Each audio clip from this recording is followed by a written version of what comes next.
What's going on, guys? Welcome to Dime Dropper, our 24-minute recaps, episode 24. How fitting on a night like this.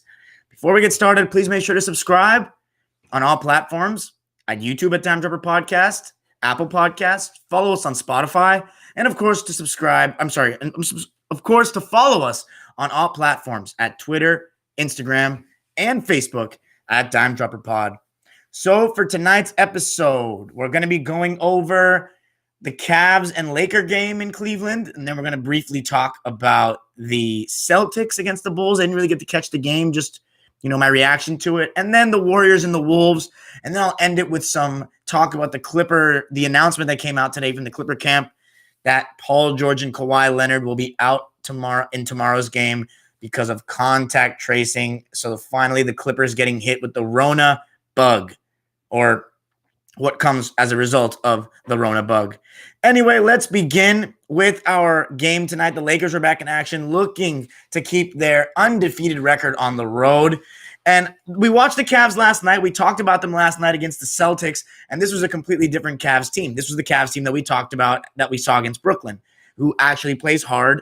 And, Andre Drummond did a really good job starting out the game aggressive, being tough inside. And him, he wants to bully, he wants to pound and bang around down low. And Marc Gasol got 3 quick fouls because of it. I'd never seen somebody get 3 fouls in 3 minutes like that. And one of them was a little BS in my opinion, the third one. But, Marc Gasol came out. That forced Trez to come into the game a lot earlier, Montrader. And he actually had a really good game. I thought this was one of his better games defensively this season. He had active hands. He was really moving, recovering on plays. He got a block as well. So I thought he was really solid. And usually his plus minus is negative because of, he comes in and he gives up a lot of points. But he was plus 18 today with 15 points. However, LeBron was AD was off to one of those nights where he was settling. He was a little lazy on D. He still had 3 blocks, 3 steals, but there were some times where I thought he was a little lacking. For example, like he would overhelp sometimes, or he'd get scored on by Drummond a couple of times. Drummond was really bullying him for periods of this game. But it's, again, AD was being it was just one of those nights again where he was just going through the motions. And it's really shocking to me. I thought this would be a season where Anthony Davis, as a 28-year-old or whatever he is, tried to take this team by the scruff of the neck and want to be MVP. But it's really looking even more in the direction that the 36-year-old wants to win MVP and was like, hold up, guys. I'm in this conversation still too. And just went to the next level tonight. And obviously in the second quarter, the Cavs came back. I thought Darius Garland gave him some good minutes off the bench. And in the third quarter, that's when things really started going well for the Cavs, when Jetty Osman started coming out splashing threes. He had 3 threes in the third quarter. One of them was just a pull-up in transition, hand in the face, no problem. And that's the thing about the NBA today. Because it's so easy to score, a couple of missed shots, a couple of open looks, even when you're executing, and then a couple of threes, even if you guard it the right way, even if you get the other team to, as I said, with the right personnel, if you can't switch, you have to give up things in pick and roll. And even when you give up the right things, sometimes shots just go in. And within 3 possessions, if you don't score, a team can hit a couple threes and get right back in the game. And that's what happened tonight with Cleveland. They really stuck it out. They really fought till the last minute. Nothing like I saw against Boston yesterday. And I thought they were good. I thought Dennis was okay today. 10 points, 4 of 9. But overall, the Cavs stuck in it. But I'm just kind of talking nonsense right now because there's really only one thing and one person that needs to be acknowledged in this game, and that's Mr. Cleveland himself. It's sad to me because as a former LeBron fan, I loved LeBron in Cleveland. Like, that was just, he was the king of the world there. Everything revolved around him, and they worshiped him similarly to how, not the same extent necessarily maybe that Laker fans loved Kobe, but that kind of love, though. LeBron did garner a lot of that kind of hero worship from Cleveland. So, to see him getting off on his old squad is a little tough to see as somebody who grew up with the LeBron Cavs and really enjoyed them. But, man, he was scorching hot. And, we've talked about it on this show. His three-pointer this season has just been phenomenal. 7 of 11 in that department tonight. But what was even more impressive was the regularity in which he's hitting that turnaround over the right shoulder, because he'd started to develop that a little more in Miami, but it was never really a consistent thing. It came out more in 2018 that I can recall against the Raptors when he was hitting a couple, I remember he was hitting multiple turnarounds in a row, and I was like, wow, this is straight out of the Kobe playbook. I don't remember LeBron ever being able to do this. And he didn't really go to it much the last 2 seasons. And if you listen to Laker games on the Spectrum Sportsnet, you hear Billy Mack and Stu talking about this season he's got that shot down pat, because they didn't really see it last season, even though in 2018 LeBron busted some of that out in the playoffs. But here's the crazy part. I know LeBron can hit logo threes, and there was somebody, I don't know who it was, but there was someone in the crowd, I don't know if it was somebody in Cavs management or a fan, that was talking to LeBron about some really ugly miss he has. Because, LeBron, he has his ugly misses here and there. His shot is not the prettiest shot in the world, even though it's effective. And LeBron gave him that look like, okay, you talking shit? Okay. And this season in the fourth quarter, I think LeBron's been the best player. Of anybody in the fourth quarters this season, I think LeBron has been the best player. And he went off. This was a carry job tonight. Seriously. Because nobody on the Lakers scored over 15 points. I'm sorry, no, AD scored 17. But nobody scored over 17 points. And the most impressive part was not LeBron hitting several threes. LeBron hitting a turnaround over the left shoulder, which I don't know how many times in his career he's even hit a shot like that. That was straight out of, Lakers aren't playing tomorrow, and you know what tomorrow is. That was kind of an ode to the bean right there. A turnaround in the left corner to ice the game. So LeBron James was just unbelievable tonight. No, the turnover the right shoulder was always, first of all, no. If you watch LeBron in Cleveland, the first tenure, none of this shit was in his arsenal. He had his jumper was so inconsistent and streaky. Some nights he would go off, like the night against Detroit in the Palace, and certain nights, but it was mostly LeBron being 100 miles per hour all the time. So no, this wasn't in his game. This ability to shoot the ball with this ease was not in his game. If you go watch games, even 2011, even 2013, if you go watch games, look how much the Spurs or the Mavs are sagging off LeBron, begging him to shoot. Naturally, you want LeBron to shoot even in today's day because he's so good going to the basket. But back then, it was feet of space. Nowadays, you can't do that with LeBron. And that's also made it so that his driving game isn't so hard, as it used to. Because, I'm sorry, let me rephrase that. It makes it so even though he's not as fast, even though he's, just not as fast, he's still just as strong. But even though he's not as fast and athletic, he's gotten his jumper better so that people have to honor that, and then he can get to the basket easier. So the Lakers move on to 10-0 on the road. I thought Andre Drummond was the best big man in the game tonight, not AD. Again, he can't rely on 36-year-old LeBron to take him, to carry him like this in this regular season at times. It seems like AD has one good game, then he has one bad game. And it's also funny because LeBron does it too in ways. I think he's had more good games than bad, and more good games than AD this season. Yesterday, LeBron was okay, but then tonight he played ridiculous. And yesterday, AD was great, and then tonight he was very okay. Andre Drummond, 25 and 17, 11 of 21 from the field. Jetty Osman, 20 points, 6 of 11, 5 of 8 from 3. Colin Sexton, 17 points, not his best shooting game, 6 of 17. I thought Garland was really good with 11 off the bench. But that was it. The Lakers, 10-0 on the road. That's pretty incredible to start the season, isn't it? Let's move on to the Timberwolves against the Warriors, the game that just finished. The Wolves didn't have D'Angelo Russell or Karl Anthony Towns, so you know what that means. If you're the Warriors, you need to win. And they came out with the right intensity to start the game. We talked about it against Utah, poor. Against New York, poor. Tonight, they made it known. And it was defense that started it. Also, a little bit of belief. You're playing against a team that's not as good, who does not have nearly the offensive firepower. Listen to this lineup. Malik Beasley, Jared Vanderbilt, Naz Reid, Ricky Rubio, and Josh Okogie. You guys, we covered the Timberwolves in the beginning of the season until Towns got injured or Towns had his problems. But who's the only guy in that lineup that can really score the ball? Malik Beasley. And he's the only one that scored over 12 in that starting lineup tonight. He had 30. But it didn't matter because Andrew Wiggins, fighting over screens, using his length, poking the ball away on dribble handoffs to negate that and make somebody go one-on-one. Chase downs over screens from behind with his length on the blocks. Andrew Wiggins needs, and I'm serious, needs to be considered for the all-defensive teams this year. He's been phenomenal. And you know what that does when somebody's a good defender and plays good defense every night? It makes a game like a 4 of 11 or a 3 of 12 game not that relevant. Because if you're playing great defense all the time, that means that your shooting, your scoring, your efficiency is just an added bonus. It's not like Lou Williams, who when he goes 3 for 10, it's terrible because he doesn't do anything else to contribute to the game. Andrew Wiggins was just awesome. And then Draymond Green looking at the basket, looking to score. How much of a difference it makes. And dude, honestly, Draymond's not as bad of a shooter as he makes himself out to be. He hit a 3 without hesitation tonight. Of course, 1 of 4 from 3, but 4 of 8 from the field. So on 2s, that means he was 3 of 4. And some of those were floaters. And then, of course, Stephen Curry doing his Stephen Curry thing, coming off screens for 3s, getting into the lane, taking guys one-on-one, showing people he's still got that mix, that ISO package, that mixturizer, that ability to mix people up. And, I was doubting him at the beginning of the season in the first 4 games, saying he's not taking guys off the bounce. But, oh boy, has he responded. Another typical night at the office for Steph, and it didn't even look like he was trying that hard in terms of, it was just so routine.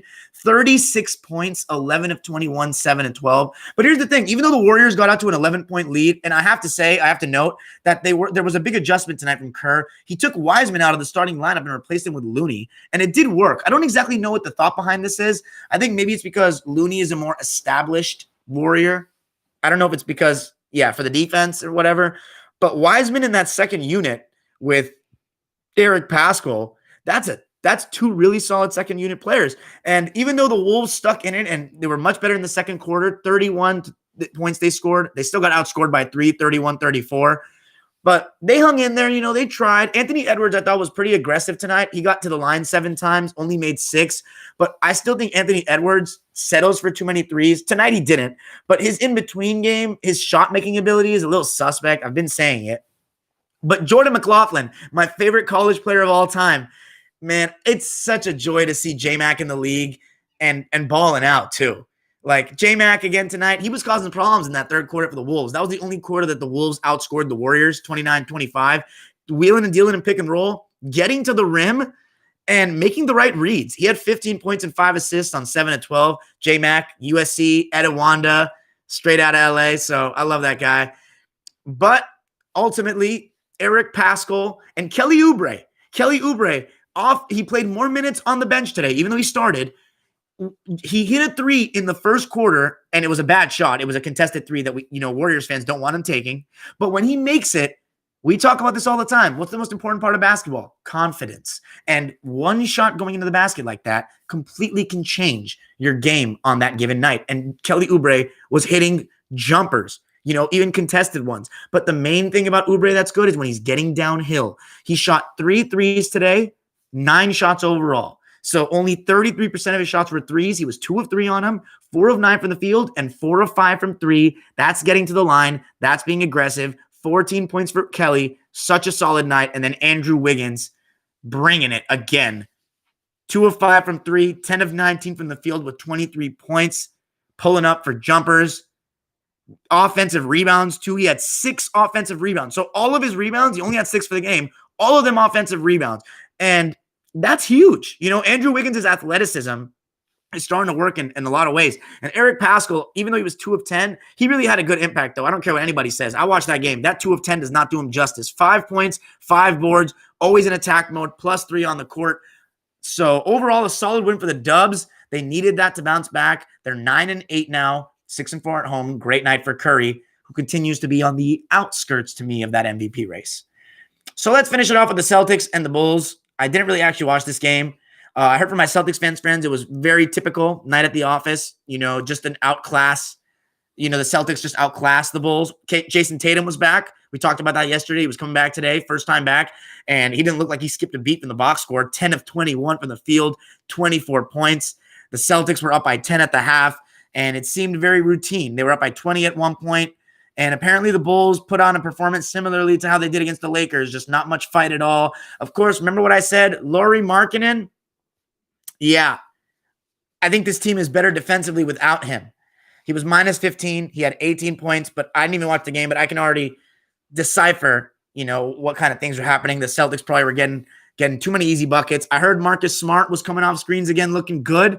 13 points, 5 boards, 11 assists. So I'm guessing that because of the shots he was making in the in-between game, which is so key for pick and roll players, that people were starting to give him more attention and he was starting to find other guys. So for Marcus Smart to have a double-double with assists to go along with 5 boards, and he probably played his great defense that he always does. Jaylen Brown, 26 points. That's big time for the Celtics. That's good for rhythm for Marcus Smart to be doing that. Daniel Tice, 19 points, another really good game, 8 of 12. And then off the bench, Aaron Naismith finding his shot a little bit. 3 of 5 from 3. Those were all the shots he took, 9 points. And then Carson Edwards with 6 points. So some of the young guys in the Celtics starting to get a little more confidence. And now with Tatum back, now with Kemba back. Kemba didn't play in this game, so we haven't seen the big three all together again. I don't think. 119 to 103, the final for Boston. 2 wins in a row, 10-6 now. They move on.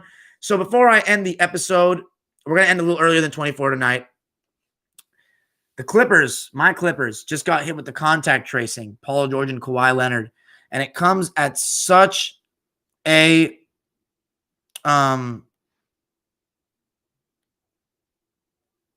that's a weird comment. Anyway, let me go back to that train of thought. Sorry, looking at the comments for a sec threw me off. Anyway, the Clippers with the contact tracing. So that came at a terrible time, in my opinion, because we're really hitting stride. 7 wins in a row, going on this 7-game roadie. I was really hoping we could continue because, as I said yesterday, I looked at the games on the schedule, and I really think that we should beat all those teams. And now, it's such a killer for momentum. I just don't know how we're going to come out of this. I don't know how many games PG and Kawhi are going to be out. And I really want to go for that number 1 seed this year, guys, because you heard what I said yesterday. I don't want to see, if Utah continues like this, I don't want to see Utah in the second round, 2-3. I don't want to see that, man. It's too nervy for me. I need to see us keep rhythm. So let's see what happens. Let's not get too pessimistic yet, because for all we know, they could maybe win 1 game of the road trip. So, I'm sorry, for all we know, they can only miss 1 game of the road trip. So let's see what happens tomorrow. We're very shorthanded. I hope that the Hawks players, another dime dropper team, that they're going to get fans back tomorrow. I remember Bob Rathwin and Dominique saying it in commentary a couple weeks ago. But let's hope that the Hawks miss some players too, because that's a place we went last season and didn't win, even without Trae Young. Our team is doing better this season in terms of camaraderie, but without Kawhi and Paul George, I just do not know if we're going to win any games, to be honest, and tomorrow will not be easy. So this came at a really bad time. I just really wanted to keep that winning streak alive. It would suck to have our streak killed because of that, but I guess it's just part of the process this season. Hopefully Terrence Mann gets some burn and plays well. We're going to need Lou Williams. This is really it. If Lou Williams does not perform in this with the games that Kawhi and Paul George aren't playing, I need at least 20 every night because he's not giving me anything else on the other end, except for once in a blue moon. So we'll see, man. Just terrible timing. Nervous about it. But anyway, thanks for that. Let me know what you think of this episode. I should be back tomorrow, and I want to say one thing. The videos I'm talking about in reference to Kobe that I'm going to be coming out with soon, I'm not going to release it tomorrow. It's just not right. I won't be live tweeting any games. If you follow me on Twitter, I won't be live tweeting. I'm only going to be posting 8 of my favorite Kobe quotes or moments, because a year ago tomorrow was one of the worst days of my life, to be honest, and one of the worst days of a lot of people's lives that love the game of basketball, and especially here in Los Angeles. And it's a day that I think about all the time, every day, especially running a basketball channel. Tough, to say the least. But we keep your memory alive here, Bean. We're not going to hit 24 minutes tonight, but that's it. 20 minutes. Thanks for joining me. Now we go to the YouTube subscribers live, waiting patiently. Super chats are turned on if you want to drop a dime or $1. Thank you and good night. Rest in peace to the Mamba. Rest in peace, Gigi Bryant. Rest in peace to the Altabellis and the Chesters and everybody else that was on that plane. I'm sorry, the helicopter. Peace.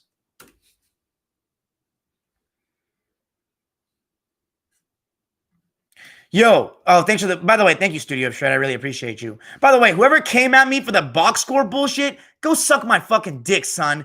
I don't even like Andrew Wiggins like that. I'm watching the Warriors games. He's been one of the best defenders in the league. I don't, box score? First of all, I can hit my bong 200,000 times, and it doesn't matter. I will still know more about basketball than you, Josh Darius. Bring your bitch ass back in here. Wiggins, are you nuts? Check his defense stats. Defensive stats are bullshit. They don't mean nothing. They don't tell you anything. Defensive stats. Advanced stats. You've never hit a basketball court in your life. Defensive stats. Get out of here. Andrew Wiggins has been great. Talk to the Warriors fans, son. Okay. All right. I may have to go off. Mazza, tell me when LeBron James has scored even more than 60 points more than one time in his life. Okay. Let's stop with that garbage. Thank you, Ernest Hernandez. Appreciate you. Don't piss me off, guys. I will get off this live right now. The chances are that Kawhi and PG are both out tomorrow. That's 100%. My boy Kike Hernandez. Yeah. Thank you, VR Booma. Let's not do this thing where every time LeBron plays well, you have to say this guy didn't do this or he's better than this guy. That's what ruins basketball discourse, my friends. Notice I mentioned Kobe in comparison to a shot that he takes, not, oh man, Kobe's no much better than this. Get the fuck out of here, guys. Oh, I forgot to mention Kuzma. My bad, Tua boy. I should have mentioned Kuzma because his effort was really good tonight. And that's the thing. He's reinvented himself as kind of a role player. As kind of a grit guy, like rebounds, defense. He plays good defense like every night, which totally changes his role as a player because that means that his field goal percentage is the same thing I said with Wiggins. If he's not making shots, it's really not that big a deal anymore because he's making it up in other ways. Michael George, tell me why people disrespect old players too. People are stupid. People want to hate. It's just the way they are. Yeah, Wizards aren't making the playoffs. I was really wrong about that. Oh, Kai anecdote. It's because I'm on the I'm on the wrong Wi-Fi. I have a camera. I'm just doing this on my live streams. I do it on the webcam. My real videos, like if you watch my actual videos, they're not on this level of camera. They're not in this quality. I'm sorry. I didn't check the Wi-Fi, man. I apologize for that if it's coming in blurry. The good Wi-Fi isn't on it. Yeah, LeBron hitting that shot with left shoulder took me by surprise. That's not something he does regularly. That was nice. Stuck his little leg kick. Yes, Bam. By the way, I'm going to cover the Nets game for tomorrow's live. But Bam's mid-range in the first quarter was looking good. Shout out to Hayden Sigurdsson. He pointed that out to me yesterday, and I hadn't seen it yet, and he hit a couple. I don't know, Rag to bitches. Westbrook is tough right now. Michael George, I like some of those tweets just because I hate LeBron fans. That's kind of what it is. And I just don't like LeBron. Like, I can talk objectively about him, but I just don't think that I don't agree with, like, we just different people with different mindsets and we like to approach things differently. I don't believe in excuses, period. So I only like him because the fans that are saying that are fighting the good side. But I don't post shit like that. Jetty did go crazy. Kai anecdote. Are you new, Kai anecdote? JaVale, because he doesn't get it, man. JaVale, like, he does too much. He thinks he wants to be 6'2". Definitely not hate, bro. First of all, it's not even really LeBron. It's mostly the media and the fans. I don't like he's a great guy, a really good guy. Also, that's another thing. I don't really like what Jordan and LeBron, the impact that they've made to the game of basketball, and Curry, all three, is not necessarily their fault. LeBron more so, though, because he did the decision and he chose all that. But those three, I don't like what their impact to the game of basketball has done. One, it's become very individualistic because Michael Jordan became a brand in itself. And so everybody wanted to be that next star, and everybody's looking for that next star. LeBron, because of player empowerment and stars moving and flip-flopping constantly and being friends with each other, super close all the time, and that being they'd rather befriend than befriend their opposition than compete. And then Steph Curry, three-point barrage. What's your favorite low-key team of the 2000s decade, not including Lob City? The 2019 Clippers. Cop-out answer. Who's your most improved player so far? I'd say it's probably Christian Wood, right? Probably Christian Wood. feel like there's another one I'm forgetting, though. I agree. Jordan fans are not very good, man. Jordan stands, anyone that stands a player, Kobe stands the same. Anybody that stands a player does not fundamentally understand what this game is about. They don't understand. This is a team game. But they use that as an excuse for when they lose. But mostly LeBron fans. I've never heard of Jordan because Jordan didn't lose like that. I do play 2K, but not online because it's ass. And it shouldn't be NVS 4K.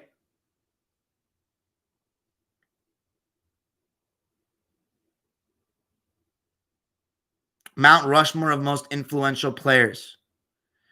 I think Bill Russell. I think Jordan. It's tough. I want to put Magic and Larry Bird together. I feel like they're intertwined. It's not one or the other. And then I'd probably say Curry. But LeBron, I'd have to add LeBron because the player, I just don't like what it's done, but he has changed the league. The player empowerment, the stars leaving. I just don't like it. What LeBron has done in the league is not good, in my opinion. He's great. He's amazing. But yeah, I don't like what he's done in the league. Same with Curry. But it's not Curry's fault. Everybody wants to copy his model. Why do I think what, Michael George? Best rookie so far? I think LaMelo, Tyrese Halliburton, and Wiseman. Nobody's standing out and separating themselves right now in the rookie convo. But I like Wiseman, man. I'm rooting for Wiseman. I really like him. But if he's coming off the bench, he probably won't win. I think LaMelo has the best chance. As I said, I picked LaMelo in my preview, so hope there are more NBA fans like us, Dime, than any fan base. No, Jaylen Brown improved a lot last year. This is just a continuation of that, the confidence. Jaylen Brown should have been in the consideration last year, but people were casuals. I was saying it on the podcast. I was saying that shit. Yeah, stands are whack. Christian Wood, yeah.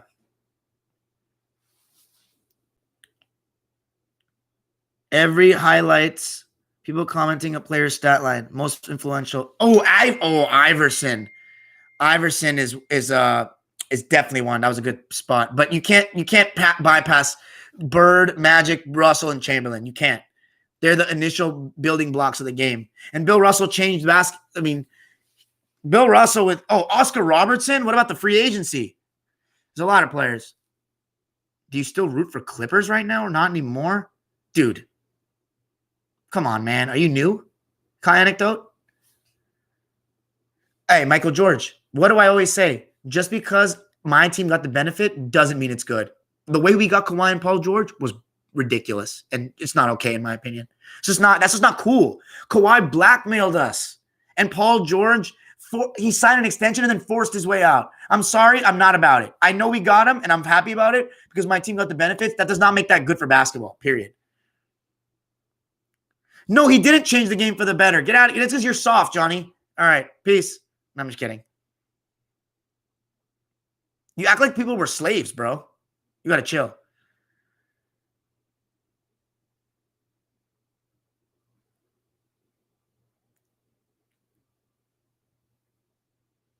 I don't know if the Pelicans should get rid of Alonzo. You got to wait till his contract comes out.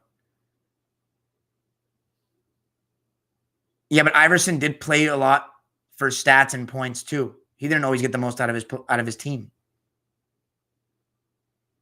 No. Oscar changed free agency. LeBron changed free agency too, but there's levels to it. What's his name? Oscar Robertson. Before that, players were indebted to their teams. They could only be traded. That was actually player empowerment. Oscar Robertson changed free agency. LeBron just made it so that what? That you can. What did LeBron do? That you could sign shorter contracts and dip your team every time the going gets tough? Is that what he did? The shorter contracts thing wasn't LeBron though, was it? I mean, he was smart with the. Actually, no, it was right. The +1, so that he could max out at age 30. That was smart. Higher level, yes. So now the free agency is more exciting than basketball season at this point. Yeah, Caruso's been killing it. Who is your least favorite player this season? I don't really have a least favorite. Thank you, man. VR Booma.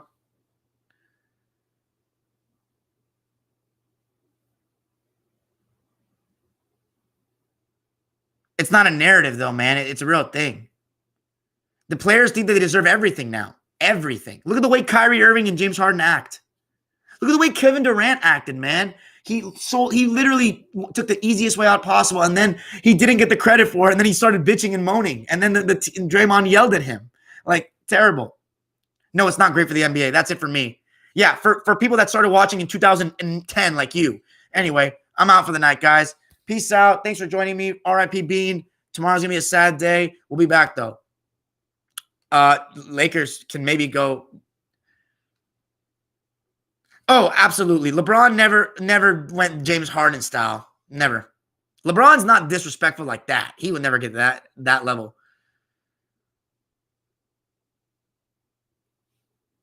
Big O and Wilt, but LeBron, man, he kind of want to say team have little to nothing to do if you want to leave. Yeah. All right. Maz is funny. The excitement going into the NBA. Too bad the product isn't good. You guys, let me just be candid with you guys for 1 second. You know, I'm spitting the analysis on Shooter's in a little slump, but he's been great. Don't ask any more questions for a second. I'm going to end it on this. I'm just going to tell you guys this. I don't love what I'm watching, guys. Like, I do it because I love this, talking about basketball. I do it because I need to keep up with current events, and I do it because I love the Clippers and I love the storylines about the NBA. But I don't love this, man. Like, this style of basketball is not fun for me. I don't really enjoy watching the games a lot. This is the most blowouts we've ever had in the history of the league. Players don't try on defense at all. They choose which nights they want to play and which ones they don't. The three-point shooting is ridiculous. And the refereeing is bad. The amount of players resting is bad. It's not that fun. I don't like one day I'm going to make videos about eras of basketball that I actually like love to talk about. And it's going to be a whole different thing, man. It's going to be a totally different like mood from me.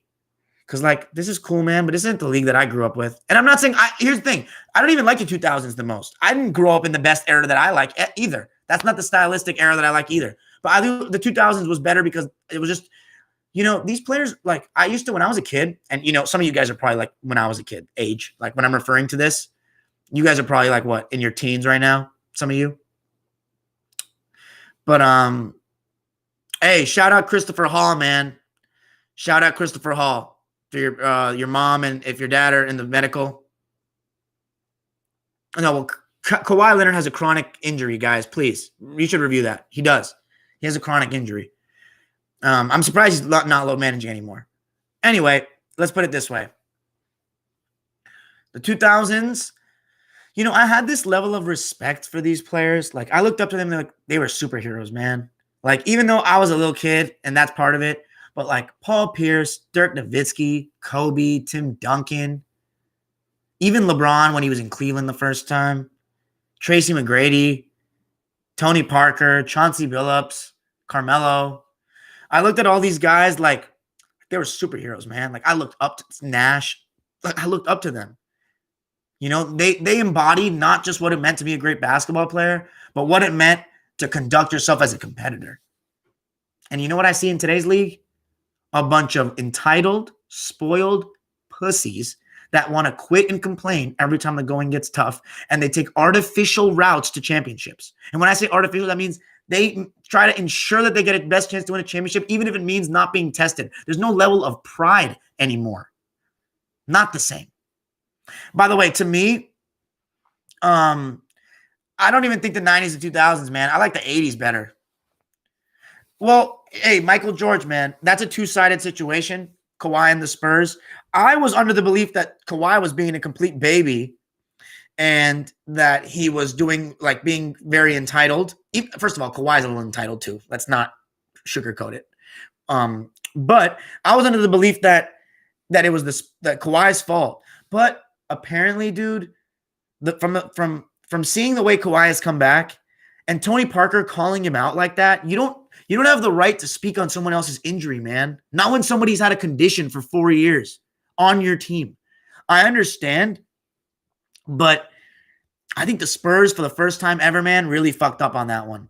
Because here's the thing. Even if it's Jordan, Jerry Krause, all this stuff, even dating back to that, you've got to keep your franchise player happy. And they questioned his quad condition. They questioned it. And when you do that, and Steven Jackson said it best, Pop is always going to side with his 3 guys. Tony Parker called him out. And Kawhi came back, and he just didn't look the same. And then I saw him the next season. I was like, yeah, the Spurs blew that one. I think that it's big for LeBron's game, and it really helps as he's aging blitz. Yeah. Thank you, Bilal Abbasi. Yeah. Thank you, VR Booma. That's kind of what it is. Yeah. Hero ball, ISO ball. That really started happening late 90s and the 2000s, man. For me, before the game became like, I'm not saying I actually like the 90s and 2000s and even the 2010s more than the 70s and 60s, but it's more fun for me. Thank you, by the way, Mr. Incredible. But I like it better when the league was like less money in the game. You know what I mean?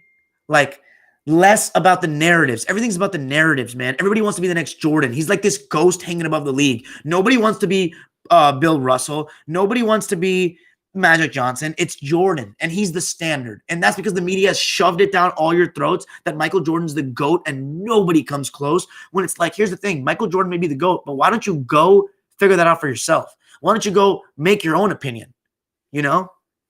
Anyway, yeah, when the league became more of a money thing, I liked it better before the Nike shoe deals, before the, AAU, before the showcases, all that stuff. So, yeah, I think the 80s is going to be my favorite when I get there. Right now, I'm still, if you guys follow me on the Instagram, I'm posting about the 60s. So I'm still in the late 60s. But anyway, all right, guys, thanks so much for joining me. And a lot more of you guys tonight. I think it's maybe because LeBron, I don't know why is it? Because the Lakers won? Because the LeBron scored 46? I don't know. It's all on YouTube, Story of Sam. Peace out, guys. Have a good night.